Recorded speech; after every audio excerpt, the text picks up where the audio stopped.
Hello, and welcome to our lesson on Introduction to Supply Chain Management. This segment will cover supply chain integrations. Part 1. Supply chain integration is one sustainable approach for minimizing cost and improving service levels. But unfortunately, integration is not easy. In the whole supply chain, different entities may have different targets.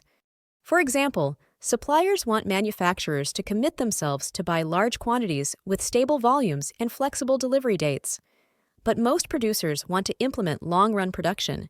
It is necessary for them to be flexible to their customers' requirements, needs, and dynamic changing demands. So, the goals of suppliers are in direct conflict with the producer's desire for flexibility.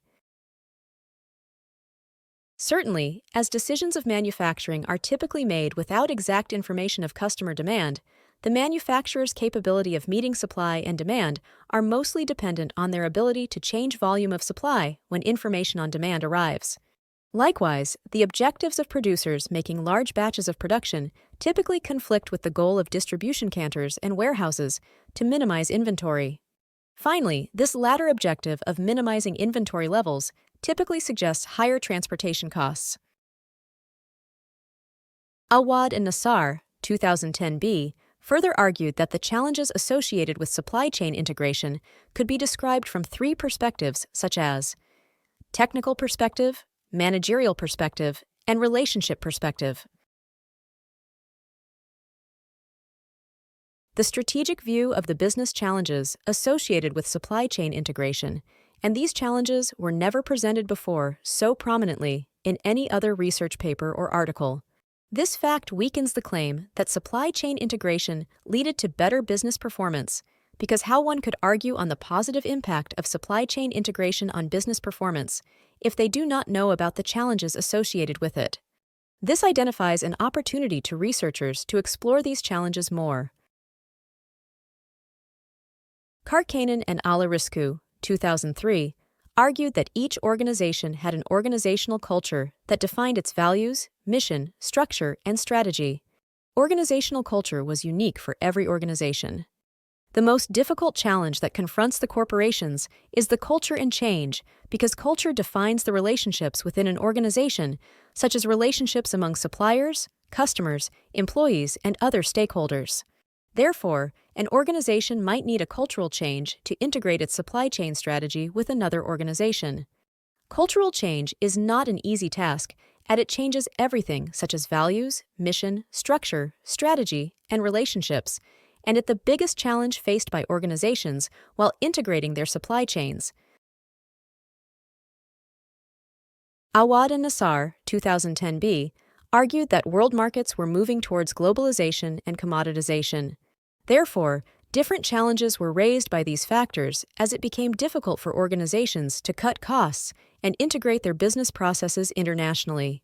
They further stated that companies look for new markets and production processes during the industrial age, but now they looked for economies of scale. It was difficult for organizations to rely solely on supply chain integration to cut costs, and it was not easy to integrate different supply chain systems globally or internationally. Thus, globalization is another challenge for supply chain integration.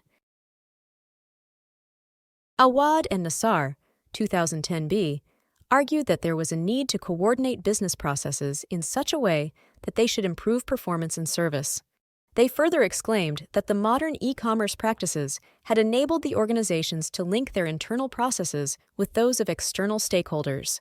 But there were certain compatibility challenges among organizations, such as technical, operational, strategic, and political legal challenges that could become an obstacle in business process integration among different organizations.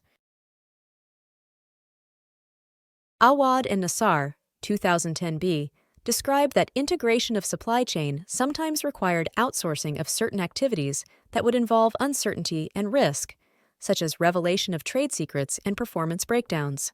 There is a transaction cost involved in outsourcing certain activities. These transaction costs could become a challenge for supply chain integration.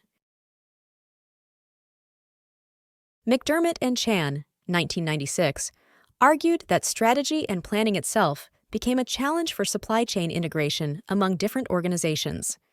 It was because different organizations had different organizational or corporate objectives for which they strategize and plan. Supply chain strategy of an organization is integrated with its corporate strategy to reach its corporate goals and objectives. Thus, supply chain integration means integration of corporate strategies among different organizations, which is a challenge because corporate goals and objectives of different organizations are different and unique. It is not easy or possible to integrate corporate strategies of two different organizations. Boxall, 1992, explained that customers were becoming more demanding, and their needs and wants had changed in the modern world. Needs and wants of customers had become dynamic as well as diverse. The basic purpose of supply chain strategy was to identify and satisfy the needs and wants of customers effectively and efficiently. But when needs and wants are changing, it was not possible to integrate supply chains for a longer period of time, as market dynamics used to change rapidly. Therefore, it seems that supply chain integration was a short-term orientation. Awad and Nassar, 2010b, different operation strategies were employed by different organizations to satisfy the needs and wants of target customers. Supply chain was a part of operation strategy. Another challenge for supply chain integration arises in operations, as it is important for different organizations to integrate their supply chain management only if their operations are flexible enough to allow this integration. Finally, business or trade standards for operating in different industries are different. Sometimes, the value chain for a specific product or service is scattered across different industries.